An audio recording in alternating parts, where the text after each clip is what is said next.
17세기에 영국 문학을 대표하는 유명한 작가 존 밀턴이라는 사람이 있습니다. 1608년부터 1674년까지 그렇게 길지 않은 생애를 산 사람인데요. 이 밀턴은 영국 청교도의 가정에서 성장하였습니다. 그래서 이 청교도의 신앙을 따라 성직자가 될 꿈을 가졌습니다. 그런데 그 나라의 왕이었던 국왕 찰스 1세의 종교 정책이 마음에 들지 않았습니다. 그가 대학 시절에 이런 국가의 종교 정책에 반감을 품고 그가 성직자가 될 그 뜻을 버리고 차라리 종교 시인이 되어야겠다 하고 많은 고전 학문과 신학을 공부했습니다. 그래서 이제 그쪽으로 공부를 많이 해서 고전 학문과 신학을 공부해서 거기에서 많은 지식을 쌓았는데 1632년에 캠브리지 대학을 졸업한 후에 6년 동안 런던 홀턴에서 전원 생활하면서 그에 대한 자기의 생각들을 평론을 썼습니다. 그러다가 영국의 청교도 혁명이 일어났고 그 청교도 혁명을 주도한 올리버 크로메리라는 그 사람을 만나서 그의 외교 비서관이면서 농객으로서 주요 농객으로 활동하면서 청교도 혁명을 완수하게 됩니다. 우리가 잘 아는 영국의 이 청교도 사상이 완성된 것은 바로 그때입니다. 바로 이런 청교도 혁명을 완수하고 영국이 이제 세계 속에서 예루살렘이 되기를 꿈꿨습니다. 이스라엘의 수도 성지 예루살렘처럼 세계의 수도와 같은 나라가 영국이 되기를 바랐습니다. 그런데 1660년에 다시 그 나라가 왕정 국가로 복구하고 맙니다. 국민의 환호 속에 찰스 2세가 귀국하고 그렇게 해서 왕정 복구가 이루어지게 되자 존 밀턴은 이제는 쫓기는 신세가 되어가지고 체포령이 내려서 도망 다닙니다. 그렇게 도망 다니다가 8월 달에 공화정 지지자들도 용서한다는 대사명령이 내려서 구사일생으로 목숨을 건지게 됩니다.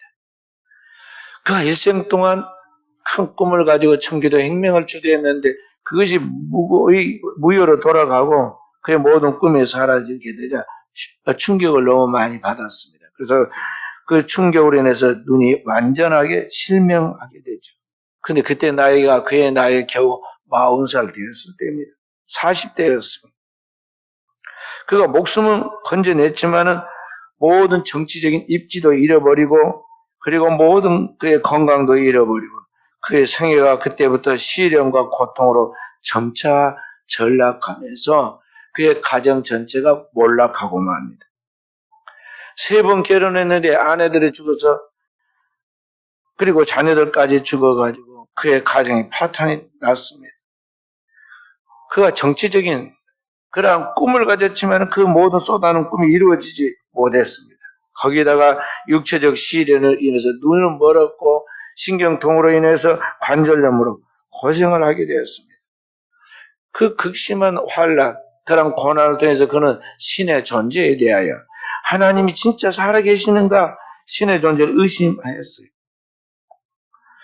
그러나 그런 시면의 고통과 그 절망의 그리고 고독의 시면에서 깊이 통과해 가면서 그가 진정한 이제 신앙의 의미를 찾기 시작합니다.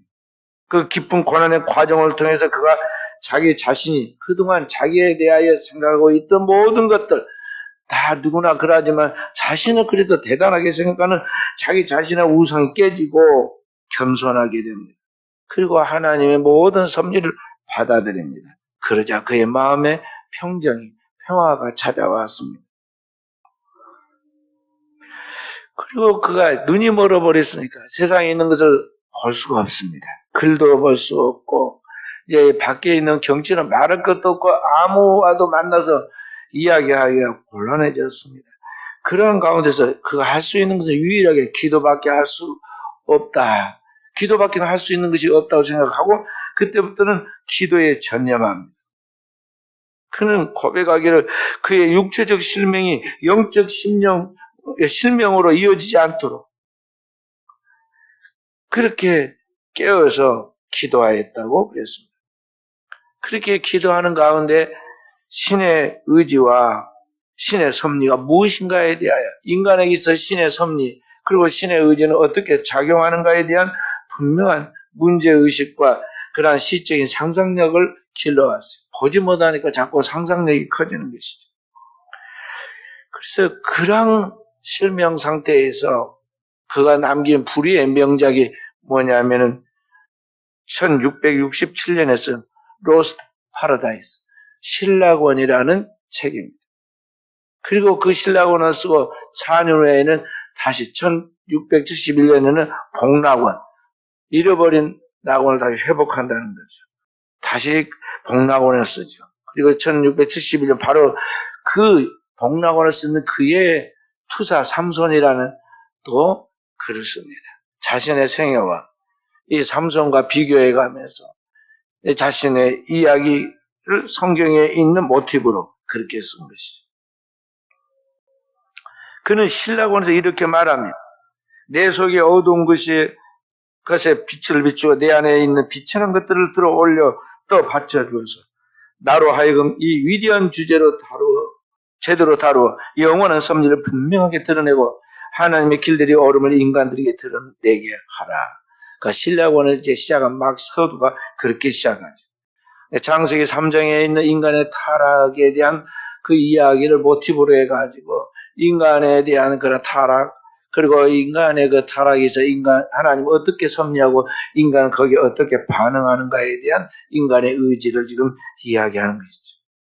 복락원은 정반대로 유혹하는 그 사탄을 물리치는 예수 그리스도의 그 이야기를 통해서 메시아의 등장, 곧 예수 그리스도가 메시아인데 바로 그 메시아의 등장과 함께 잃어버린 이 낙을 다시 회복하는 것을 가장 짧고 분명하게 거기에 설명을 해줍니다. 복락원 제1편에 그렇게 말합니다. 내 일찍 한 인간의 불순종으로 인해 상실된 행복의 동산을 노래했으나 이제 모든 유혹을 통해 충분히 시련받은 한 인간의 확고한 순종에 의해 온 인류에게 회복된 낙원을 노래하리라 하면서 이제 그리스도 예수의 그 복음과 함께 그 복음의 인간이 어떻게 반응하는가에 대하여 설명하면서 인간의 구원의 길은 인간이 그 하나님 앞에 어떻게 응답하는가에 대한 인간의 의지에 달려있다는 것을 지금 그의 시를 통해서 시가 그의 그 소설과 같은 그런 이야기고 고대는 가장 이제 그 소설 같은 그 이야기를 승화시켜 가지고 함축적이면서도 깊은 그 아름다움으로 표현하는 방법이 시로 썼어요. 그래서 단테의 신곡도 시로 되었고 있고 여기 신라권, 복락원이 다 시로 되었고 있는데 그렇게 해서 하나님 앞에서 인간의 타락, 인간의 구원, 그 구원의 문제들에 대하여 어떻게 인간은 반응해야 하는가 이런 것들을 글로 남겼죠. 그래서 17세기의 영국의 문학을 대표하는 그리고 세계적인 대작이라고 불리는 그런 작품들을 그의 고난의 생애 가운데서 만들었다는 것이죠. 그래서 오늘 우리는 인간의 삶 속에는 이해할 수 없는 그런 고난들이 우리에게 닥쳐옵니다. 때로는 우리의 삶 속에 우리가 도저히 인간의 이성으로 그것을 헤아리거나 또 그것을 설명할 수 없는 그런 고난들이 다가오게 되는데 그 고난을 통해서 우리는 그 속에 나타나는 하나님의 섭리, 이 고난 속에 나타나는 하나님의 뜻이 무엇인가를 발견하게 되고 그 하나님의 뜻과 목적을 발견하게 될 때 우리는 하나님께 찬송하고 영광을 돌리게 된다는 것이죠. 모든 고난에는 하나님의 의미가 있고 그 고난을 통해서 하나님은 우리를 다루시되 하나님의 선하신 목적을 따라 우리를 만들어 가시는데 인간이 하나님께 제대로 하나님의 뜻을 이루어가도록 하기 위해서는 이런 고난의 영광로를 통과해야 반드시 인간이 하나님 앞에서 제대로 되어 있는 하나님의 그 선한 목적을 이룬 사람으로 만들어질 수 있다는 것이죠. 그 고난에 대해서 성경 우리에게 말씀하기를 너희가 무슨 시험을 만나거든 온전히 기쁘게 여기라 그랬어. 우리는 고난과 시련이 오면은 그것이 아주 좋지 않은 걸 생각하고 남에게 핑계하고 회피하고 떠넘기고 그리고 그게 도망치에 급급하지만은 성경은 그걸 끼안으라 그랬습니다. 왜냐하면 그 고난을 통해서 우리가 진짜 하나님의 사람이 되고 하나님의 우리를 통해서 드러내는 하나님의 선한 목적이 이루어지기 때문에 그러하다는 것이죠. 오늘 하나님의 말씀 본문에 나와 있는 욥의 이야기가 그 분명한 하나님의 뜻을 우리에게 가르쳐 줍니다. 욥은 당대 동방의 의인으로서 하나님 앞에 완전한 자라고 성경이 말씀하였어요. 그런데 그러한 욥이 이해할 수 없는, 정말 이해할 수 없는 고난과 불같은 시험을 그의 생애 속에서 만납니다. 오늘날 우리가 당하고 있는 이 코로나19 시험과 비교할 수 없는 더 큰 시험, 원인을 알 수 없는 재난들이 하루에 닥쳐왔습니다. 하루는 욥에게 와서 얼굴이 새카맣게 이제 질려가지고 먼지투성이 된 종 하나가 달려와서 지금 자기의 재산을 지키고 있는 재산의 일부를 알지도 모르는 저 멀리서부터 온 도적대들이 그의 양과 소와 낙타를 다 빼앗아갔다고 이야기를 합니다. 종들은 죽이고 나만 홀로 살아남아서 지금 주인에게 보고하러 왔습니다. 그리고 그 말이 끝나기도 전에 또 한 종이 달려와가지고는 똑같이 양과 소와 소떼를 치고 있는데 하늘로부터 불이 떨어져가지고 다 불살라버리고 종과 재산을 다 불살라버리고 자기만 지금 구사일생으로 살아서 달려와서 보고한다고 이야기를 합니다. 도적도 원통한 일인데 하늘에서 불이 떨어져서 하필이면 자기의 종과 재산이 있는 그 짐승대에 떨어져서 못 살았다는 거죠. 그 말이 다 끝나기도 전에 이번에는 또 다른 종이 하나 달려왔습니다. 그리고는 더 심각한 무서운 보고를 합니다.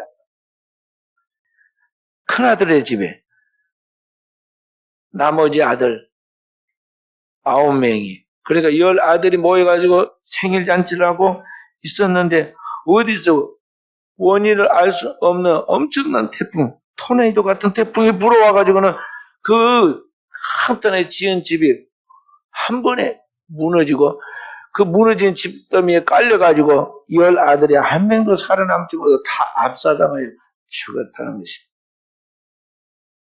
이게 무슨 소설도 아니고 영화도 꿈에는 연출한 영화도 아니고 실제로 욥의 가정에 일어난 일입니다.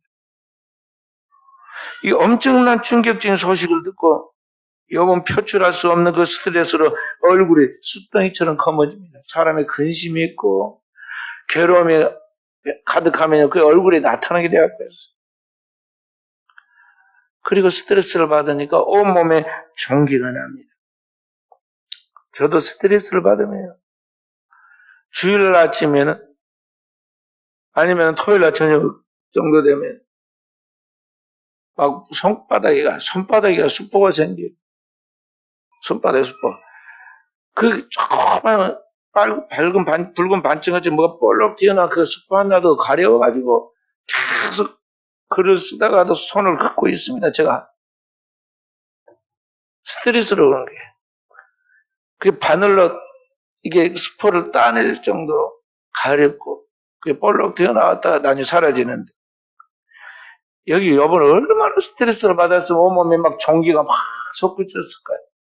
그런데 한두 개 바늘로 딸 정도의 한두 개가 아니라 온몸이 그냥 고슴도치도 아니고 그렇게 온몸이 울룩불룩 해가지고 종기가 생겼어요. 얼마나 가렵던지 깨진 기와장으로 막 몸을 긁어도 시원치 않았다고 그랬어요.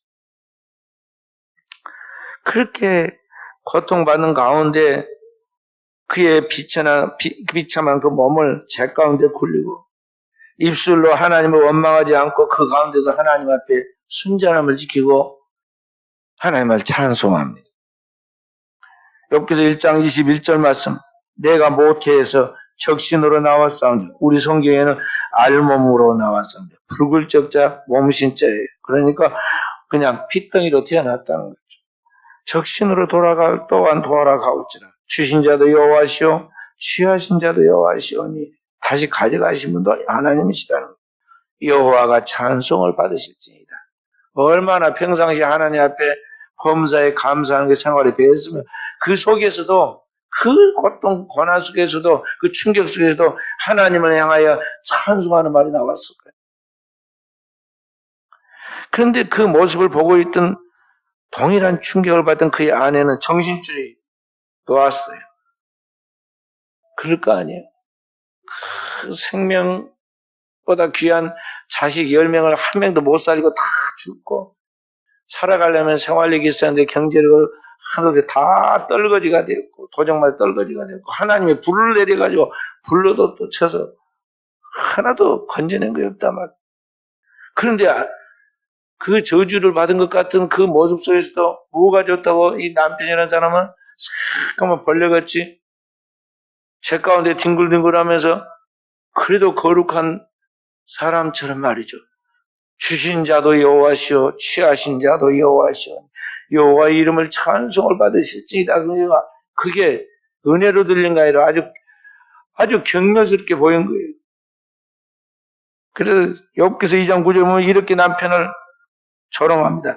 당신이 그래도 자기 온전함을 굳게 지키느냐 하나님을 욕하고 죽으라 그랬어요. 우리식으로 말하면 뭐라고 그랬을까요? 아이고 하나님 좋아하시네. 속으로는 답답해 죽겠으면서 여호와가 찬송을 받을지니라 차라리 나가서 속 시원하게 욕하고 대져버리라 그 말. 남편에게 막 퍼부는. 욥이 그동안 하나님 잘 믿는다고 믿었고 그렇게 자녀들 신앙 잘 가르친다고 매 생일 때마다 하나님 앞에 생일이 끝나고 나면 또 속죄제를 바치고 그렇게 경건을 쌓은 그 신앙의 결과가 현재 삶에 드는 가정에 모든 생명이 다 통째로 죽고 깨지고 부서지고 가지고 있는 거 하나도 없이 다 사라져 버렸습니다.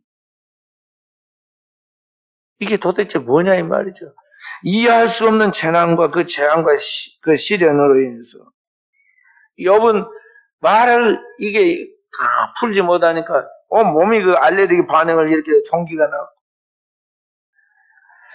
그렇게 고통스러워하는데 옆에 있는 힘을 줘야 할 아내도 막 달라듭니다. 그리고 퍼붓습니다. 그래서 욥은 끝까지 입술을 지키고 하나님 원망하지 않고 모든 걸 하나님께서 주셨으니 하나님께서 커져가는 게 뭐가 잘못이냐. 하나님을 찬송해라 하고 도리어 아내에게 말합니다. 그리고 그로부터 욥기 1장부터 42장까지 있는데 그 과정 속에 욥이 얼마나 많은 괴로움과 고통이 있었을까요? 그 시험과 괴로움, 그 고통을 참고 견디고 인내해요. 오랫동안 인내합니다. 친구가 서로 항상 친했던 친구가 셋이 있었는데 그 세 친구가 와서 보고는 소문을 듣고 와서 보고는 충격을 받았어요. 천하의 욥이 어떻게 해서 이렇게 되었는가? 사람이 아니고 형체를 알아볼 수 없는 이 벌레같이 뒹굴고 있는 욥을 바라보면서 말을 못했어요. 그 일주일 동안 같이 식음을 전폐하고 있었습니다. 그럼 무슨 생각을 했을까요? 왜 욥이 이렇게 고난을 받았을까? 왜 이리 시험을 받았을까? 망해도 이렇게 망할 수 있을까? 그러면서 그들이 정리합니다. 하나님 불의하실 리는 없고 하나님은 정의로우시고 그렇다면 욥이 문제인데 우리는 욥에 대해서는 잘 몰랐는데 욥이 분명히 뭔가 잘못된 거 있으니까 하나님이 이렇게 벌을 준 것이지 원인 없는 결과가 있을 수 없다. 셋이서 입을 딱 모았습니다. 결론을 내리기를. 그런데 욥을 그때부터 이제 회개시키려고 공격을 합니다. 야, 너 그동안 잘 믿은 것 같이 사람들 앞에는 잘 속였지만은 너 숨은 죄가 있잖아. 이런 죄 있지 저런 죄 있지 하면서 막 계속 공격을 해. 그렇지 않아도 말하기도 힘든데 괴로 살기도 힘들고 그런데 이 욥에게 친구가 힘이 된 게 아니라 계속 말을 시킵니다. 억울한 이야기를 끄집어내가지고 괴롭혀. 그래 욥이 막 팔쩍 뛸 일이죠. 제발 하나님이 살아계신 하나님이 이 앞에 계셔가지고 나와 하나님께서 누군가가 재판을 해줬으면 좋겠다. 그리고 뭔가 진짜 허물이 있다면 내가 그것을 어깨에다 매기도 하고, 그들 끌기도 하면서 동네, 방네 다니면서 내가 제발 자랑하고 싶다 하면서 그 괴로움을 이야기하죠. 그리고 답을 사람 앞에 찾을 수 없으니 하나님 앞에 제발 답을 좀 가르쳐 달라고 자기도 욥이 그렇게 외치는데 하나님 말씀도 안 하시죠. 그러나 결국 그러한 친구들까지 그를 공격하는 그런 그 어려운 가운데서 끝까지 시험을 견디고 나가서 최후에는 하나님이 그를 회복시켜 줍니다. 오랜 시간을 거치고 인내하던 욥에게 마치 하나님께서 폭풍 가운데 그에게 찾아오셔서 말씀하시죠. 그리고 그를 치유해 주십니다. 그리고 그의 모든 것을 회복시켜 주십니다. 그래서 욥기서 1장과 마지막 42장에 보면요, 욥이 2배의 축복을 받습니다. 그가 잃어버렸던 모든 것들, 가진 그 재산의 꼭 2배. 그리고 그가 잃어버렸던 그 소중한 자녀도 2배. 그래서 저도 옛날에는 어떻게 그게 2배가 될까? 갑절의 축복을 받았는데 자녀를 어떻게 2배일까? 그렇게 생각했는데 가만히 생각해 2배가 맞아요. 왜냐하면 첫 번째 자녀들은 참 믿어서 천국 갔으니까. 조금 빨리 갔을 뿐이지. 갔잖아요. 천국에 하나님 분명히 믿고 갔으니까 천국 가서 처음 자녀 10명. 그 다음에 하나님 또 다시 10명을 주었다고 했어요. 그러니까 갑절을 준 거 아니에요. 또 다른 10명을 줬는데 이 또 다른 10명은 얼마나 총명하고 딸이 셋이 있으니 그 딸들은 절세 미인들이라 그 이름이 그 시대에 남았다고 성경에 기록되어 있어요. 그 얼마나 대우를 받았을까요? 욥이. 그리고 욥이 그로부터 그 시험을 거치고 그 이후로 140년을 장수하였고 자손 4대까지 모았다고 그랬어요.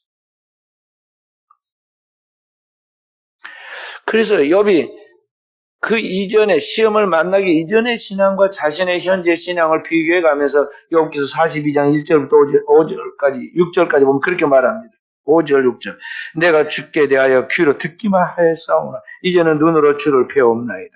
그러므로 내가 거두어드리고 뒷갈과 제 가운데서 회개하나이다. 그러니까 욥이 연단과 시험을 거치기 전에 그의 신앙은 귀로만 듣는 근한 신앙. 그래, 풍문의 신앙, 소문으로만 듣는 신앙. 우리 옛말에 그런 말씀이 있습니다. 당구 3년, 삭풍월 그런 한문이 있는데 그 말이 뭐냐면 서당께 3년이면 풍을 읊는다. 그러니까 옛날에는 그냥 신앙에 대해서 사람들한테 듣고 사람들을 배우고 그래서 귀로만 아는 정도의 피상적 신앙이었다면 이제는 눈으로 직접 보는 백문이 불여일견이라는 말처럼 직접 눈으로 보고 확실한 의심할 수 없는 분명한 자기의 신앙을 갖게 되었다는 거죠. 하나님 눈으로 뵙는 신앙. 고린도전서 13장 12절에 보면 사도 바울은 그렇게 말합니다. 지금은 우리가 거울로 보는 같이 희미하나 그때는 주님을 얼굴과 얼굴을 대하여 보는 같이 확실할 것이다. 그랬어요. 그러니까 고대의 거울은 전부 다 구리거울이었어요. 그 구리를 닦아가지고 반짝반짝할 때 거울을 봅니다. 그래서 동경이라고 해요. 동경. 거울을 보고 동경이라고 해서 구리동자를 써서 동경이라고 그래요.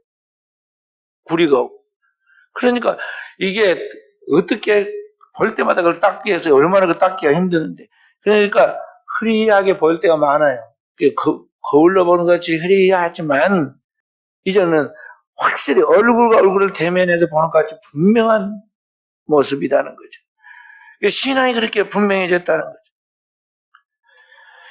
그래서 욥이 이와 같이 확실하게 이런 하나님 앞에 신앙을 갖고 주님 앞에 축복받은 갑절의 영육권의 축복을 받은 하나님의 사람으로서 성경에 그 생명지 그 이름이 기록되어 후세를 사는 우리에게서 어떻게 오늘 우리에게 당면한 시험을 거치고 하나님의 축복받은 자가 될 수 있는가에 대한 그 하나님의 답을 우리에게 해주고 있는데 그 욥이 이 시험을 이기고 하나님 앞에 설 수 있는 비결이 무엇이냐? 그 신앙의 비결이 무엇이냐? 오늘 23장에 나와 있는 10절의 말씀. 그러나 내가 가는 길을 그가 아시나니 그가 나를 단련하신 후에는 내가 순금같이 되어 나오리라. 내가 가는 길을, 인생의 가는 나도 모른다는 것입니다. 잠언 16장 1절에 보면 사람의 마음의 경영은 사람에게 있어도 그 말의 응답은 여호와께 있다고 그랬고, 잠언 16장 9절에는 사람이 자기 길을 계획할지라도 그 발걸음을 인도하시는 이는 하나님이시다 그랬어요. 그러니까 오늘 이 욥도 그 영적으로 상당한 수준의 스스로 있다고 생각했던 욥도 자기 가는 길을 자기가 몰랐다는 것이죠. 모르겠다는 거예요. 누가 하느냐? 그가 아시나니, 그 하나님께서 자기 가는 길을 아신다는 거죠. 그리고 나를 지금 단련한 분이 누구냐? 하나님이신데 그가 나를 단련하시는 반드시 내가 순금같이 되어 나오리라. 그러니까 하나님이 나를 고난과 연단의 환난을 주었는데, 그러나 하나님이 나를 환난과 고난으로 연단시킨 다음에 나의 결론이 뭐냐? 내 삶에 있어서 가장 값지고 고귀한 순금처럼, 순도 100%의 정금처럼 되어서 나를 하나님 앞에 쓰시려고, 하나님 영광을 드러내시려고, 역사 가운데 하나님의 거룩한 목적을 이루게 하시려고 하나님 나를 깨뜨리시고 낮추시고, 이게 7번 단련한 그 흑동아니처럼 오늘 우리를 하나님의 영광에 집어넣고 깨뜨리신다는 것이죠. 그 하나님이 반드시 나를 그렇게 해서 세운다, 순금되어 나오게 만든다는 그 믿음이 있었기 때문에 이 모든 시험, 모든 시련 가운데 입술로 원망하지 않고 하나님 앞에 인내하고 견디고 나갈 수 있었다는 것입니다. 그렇기 때문에 오늘을 살아가는 우리에게 있어서 우리는 모든 고난에는 의미가 있고 그 고난 속에 하나님의 목적이 있는데, 하나님은 우리를 그 목적과 그 하나님의 뜻을 위하여 불같은 시험을 주고, 때로는 고난 속에서 많은 멸시와 조롱의 과정이 있을지라도, 사람들의 조롱거리가 있을지라도 끝까지 인내의 번호번인 욥처럼 믿음을 가지고 하나님 앞에서 내 자신을 참 맡기고 순종하는 제자의 길을 걸어서 하나님이 쓰시는 사람으로 이 시대에 하나님의 영광 드러내자 하는 것입니다.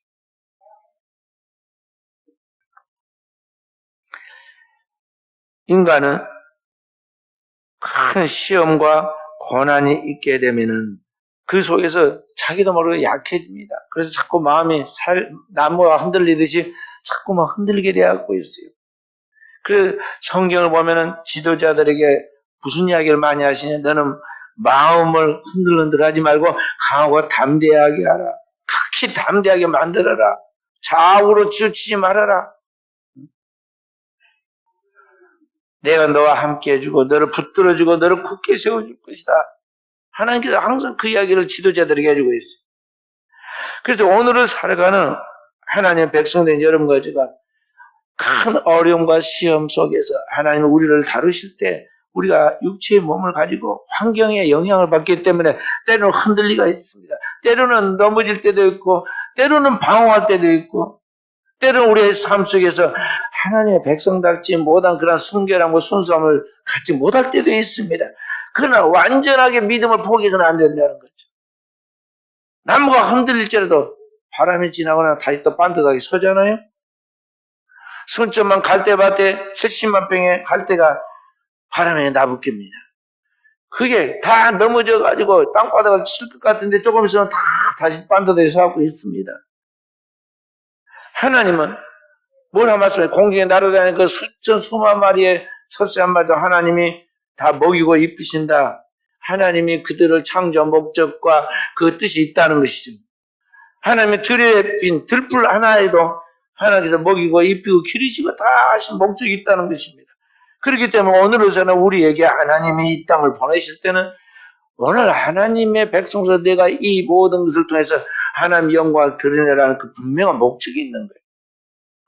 그것을 찾아서 그것을 완성시키고 그 모든 목적을 통해 세상에 선한 영향력을 나타내고 하나님의 영광을 드러내도 우리를 부르셨다는 걸 알고, 우리는 고난 속에서도 나를 다루시는 그 하나님, 나와 함께 하시는 하나님, 나를 만들어서 그의 뜻대로 그의 목적을 성취하신 하나님에 대하여 분명한 믿음을 가지고 오늘을 살아가라는 것입니다.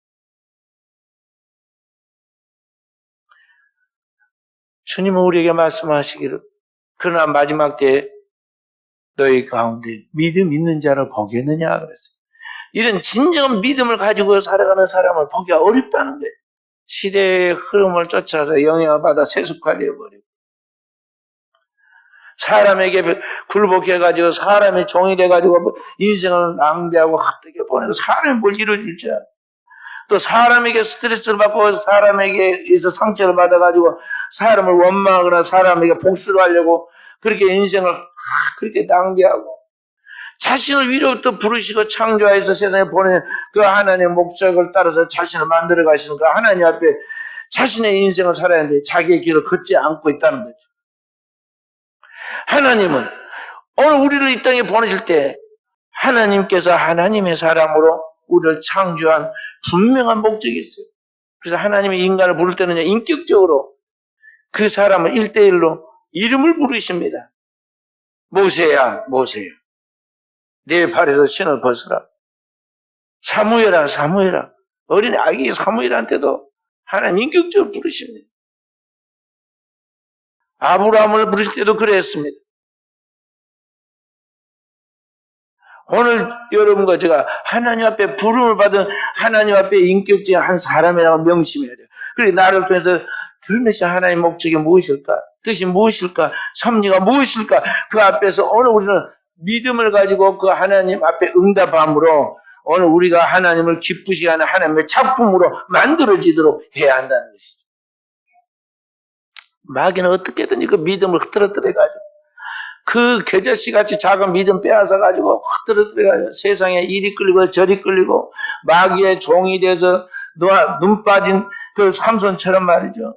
소경처럼 되어가지고 이리저리 세상에 끌려다니고 자신의 형편없는 그걸 감추기 위해서 머리 위에다가 수만 가지 위장을 해가지고 혀처럼 무덤처럼 사람들 보기에는 자기 스스로 보기에도 그럴듯하게 꾸며서 해두었지만 하나님은 중심을 보시니까 그 안에 무덤을 파보니까 온갖 구더기에 사람 썩은 송장 냄새, 썩는 냄새와 구더기밖에 없잖아요. 오늘 우리가 그렇다는 거죠. 그래서 오늘 우리는 하나님 앞에서 우리 자신을 하나님이 쓰시는 사람으로 만들어 가도록 해야겠습니다. 그것은 자기의 의지에 달렸어요. 하나님 앞에서 자신을 어떻게 내놓고 응답하느냐에 대한 하나님 앞에서 자기의 의지에 달려있다 하는 것이죠.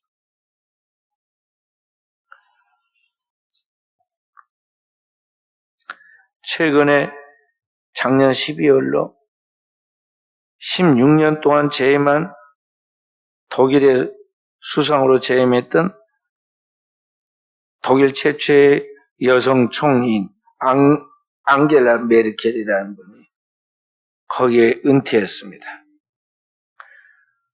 독일에서 가장 장수하였던 최장수 총리이면서 지지율이 내임덕이 없이 80% 지지를 받으면서 은퇴를 했어요. 얼마나 화려한 은퇴입니까? 근당에서 막 빵빠레를 울리고 거창하게 세계적인 행사하는 게 아닙니다. 조용히 자기 옛날 살던 조그만 소형 아파트로 돌아가니까 그에 퇴임하는 것을 아는 주민들이 자기 아파트 베란다에 다 나오고 골목에 나와가지고 퇴장하는 그 자기의 총리를 향하여 진심으로 박수를 치고 고맙다는 표시로 잘했다는 칭찬으로 격려하는 박수를 쳤어요. 그게 화려한 은퇴였어요. 그런데 그 화려한 은퇴를 내렸던 이 여인이 사실은 우리가 생각한 것 같이 그렇게 멋있는 사람이 아니었어요. 여성으로서 어떤 매력적인 모습이나 카리스마가 있는 것도 아닙니다. 딱 생긴 거 이웃집 아줌마처럼 생겼잖아요. 그는 당대 그 화려한 그 독일의 도시인 이 서독 출신, 서부 지역 출신이 아니라 저 동독 출신. 그러니까 우리 순천으로 말하면 저 구도심 한편둘에 살았다는 것이죠. 그리고 목사의 딸이고 남성 중심의 지도자 사이에서 절대 뛰어넘을 수 없다는 유리천장이라는 그런 벽을 깨뜨리고 이 독일 최초의 여성으로서 수상이 되었어요. 그 여성이라는 약점. 또 한 가지는 그가 이혼녀였다는 것. 하여간 부족함이 많았어요. 내놓을 것이 거의 없었는데 그렇기 때문에 여러 가지 리더로서 앞으로 끌어가려고 할 때 사람들이 공격하는 어려움들이 많이 있었지만 그걸 극복해 나갑니다. 그리고 자신의 주어진 걸 최선을 다해 활용해 가요. 맨날 나올 때도 입고 나오는 옷이 거의 똑같았어요. 그러니까 공격할 것이 없으니까 기자들이 물었습니다. 그것도 물었어요. 왜 당신은 맨날 똑같은 스타일에 똑같은 옷만 입고 나오느냐? 기자에게 답변은 나는 패셔니스트가 아니고 옷 입고 이렇게 연출한 사람 아니고 나는 정치가일 뿐이다.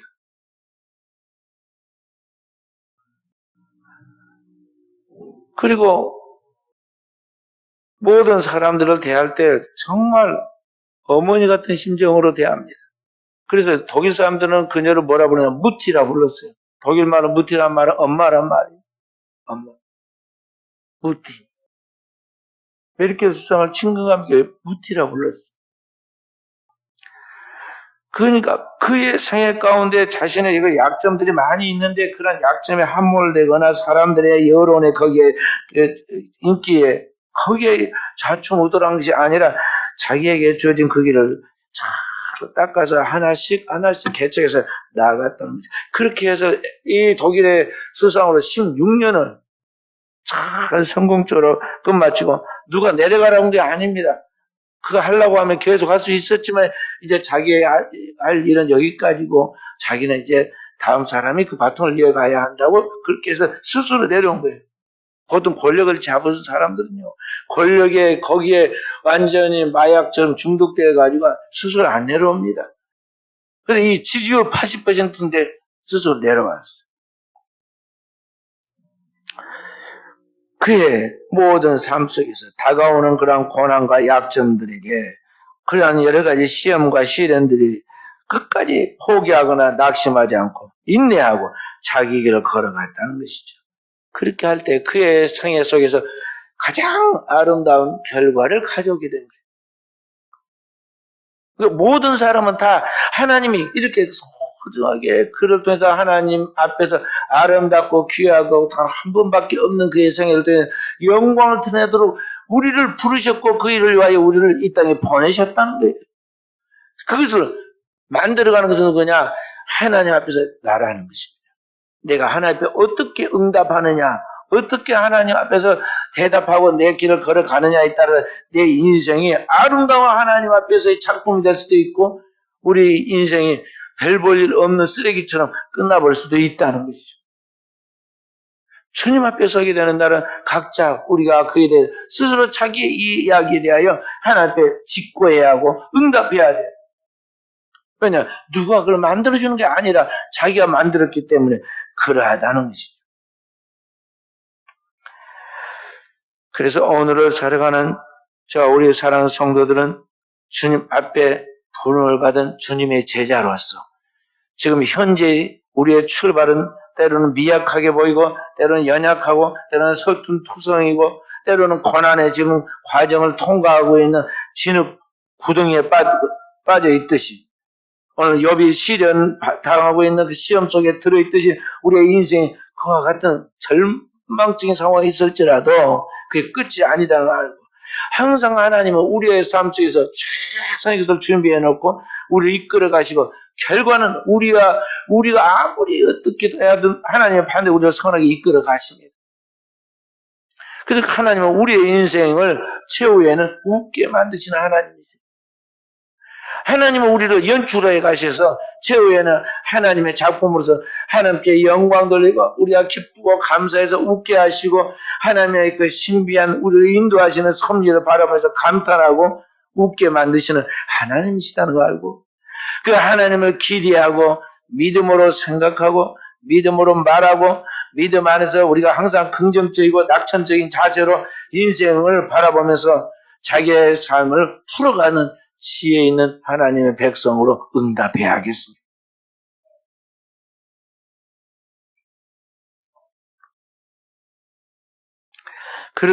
이와 같이 주님께서 우리에게 걸어가는 그 길을 걸어가도록 하기 위해서 우리는 주님이 나를 따라오너라 그 부르신 제자들처럼 주님 앞에 진정한 제자로의 길을 따라가야 하겠고 그리고 내가 가는 그 길을 따라서 내가 만난 나에게 붙여진 영혼들 가정에서 가족들 그리고 내 교회에서 내게 붙여진 구역과 그 학교의 주일학교 학생들 이런 모든 양떼들에게 오늘 우리가 선한 영향력으로 일하도록 해야겠어요. 순천만 뻘밭에 가면요 수만 마리의 개가 막 나와고 있다가 배가 쓱 가서 정박하려고 뻘밭에다가 딱 가까이 되면요 그게 일시에 쏙 들어가 버립니다. 근데 그 개가 빤듯하게 이게 다 이렇게 걸어가면 군인처럼 빤듯하게 걸어가면 얼마나 멋있겠어요. 근데 걔가 도망가는 그 급한 순간에 옆으로 막 갑니다. 어미개가 새끼개한테 이야기합니다. 야, 제발 앞으로 걸어라. 품위 있게. 앞으로 걸어란 말이다.